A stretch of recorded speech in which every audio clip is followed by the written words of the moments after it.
Hello, you beautiful people, and I hope you are enjoying, at least in the northern hemisphere, the longer days as we just went through the solstice, the summer solstice. Yeah, I just wanted to hop on here and talk about a couple of things that I got going on here soon. Pretty soon I'm going to be teaching English classes in town.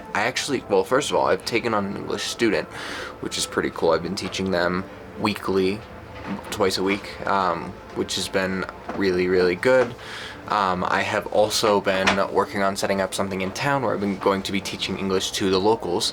I don't know how much for those classes I'm going to be able to record. First of all, I know I've mentioned this in my past videos, but sometimes recording the locals, they can get really uncomfortable. I just think it's really outside of the norm. Like in New York City, if someone's walking around with a camera, people might cross the streets and not be in the same shot as the person who's recording, maybe, but for the most part, people don't really care. But out here in Peru, it's just not something they really see very often, at least in the mountains where I am. So when they see the cameras come out, if it's pointed in their general direction, even if they're behind you, you can just tell they get kind of uncomfortable, especially the older Peruvians and like indigenous Peruvians. I wonder if they have some sort of superstition like we used to have in the US where a photo takes a part of your soul, essentially. That was a very old superstition. I wonder if they have a similar related superstition. But yeah, that's really what's the big thing that's going on, and I'm kind of struggling between, I know how to speak English and I know how to speak Spanish, but I'm not really a teacher. I've taught some psychology concepts before to people who are multiple levels below me in college, but I obviously wasn't a professor. I was just like a student aide, I guess is the best word to put on it, because I wasn't like a student professor either.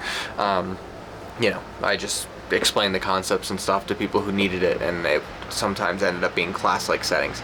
Anyway, it's just this weird, interesting space that I'm in where I want to teach these things, and I guess these people will take any kind of English teaching that they can get, and also the opposite side of things, which is, am I really qualified to be doing this? But I guess people leave from the US all the time and volunteer overseas to teaching like language. They do that all the time. Otherwise, we are midwinter. The daylight is starting to be a little bit longer day by day, which is really nice, but we are definitely midwinter, and that's something that we've been experiencing pretty heavily here. The days are shorter, it's been colder, less rain, less clouds, starting to move into that desert-like kind of environment. It's not a desert, but that whole dry season, straight clouds, the heat leaves the valley as soon as the sun goes down, just because there's nothing to like hold the heat in anymore. But also, I've got this lush green grass. I actually had a conversation about this in one of my older videos that the thread still gets commented on regularly, where I talk about it seeming like Peru, the area of Peru that I was in was kind of like a desert, the valley, because the place that I was in was very sandy. It had more of that less rain, but I guess the way they decide whether it's a desert or not is how much average rainfall it gets per year. And if it's above a certain threshold, then it's not considered a desert, which is interesting. So this place does share characteristics of a desert, but is not a desert.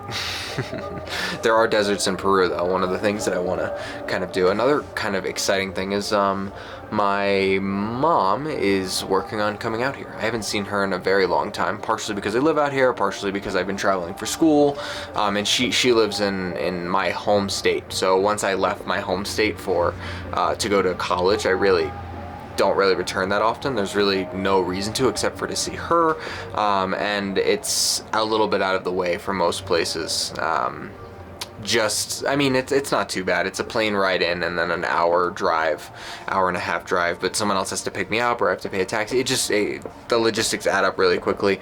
But this is actually going to be her first time leaving the country. So plane tickets haven't been booked yet, but I'm really excited for her to come out here and to see. I guess the big leap that her and my grandfather have taken is they've purchased their passports and they are looking at flights. So yeah, that's relatively exciting.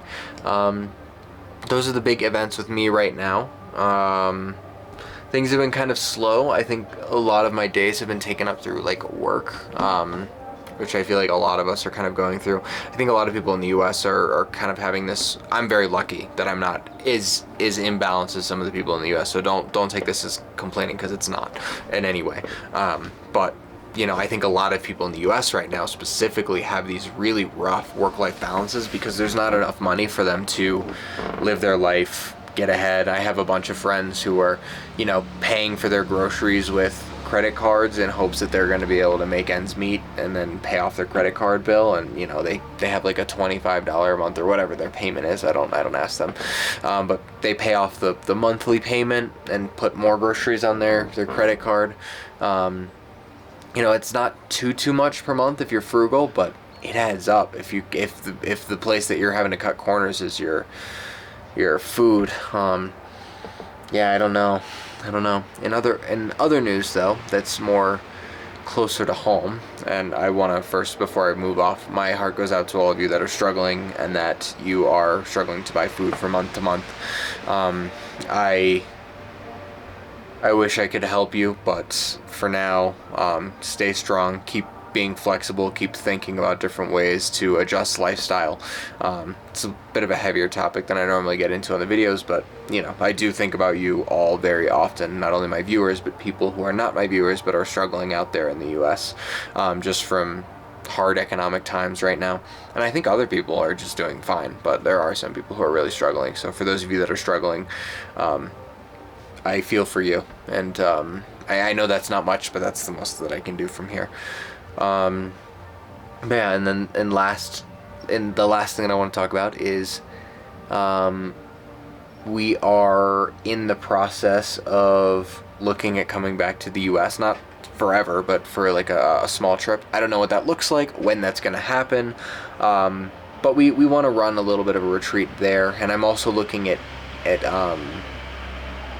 Italy potentially, because certain times of the year it's almost as expensive to fly to Italy from here as it is to fly to the US.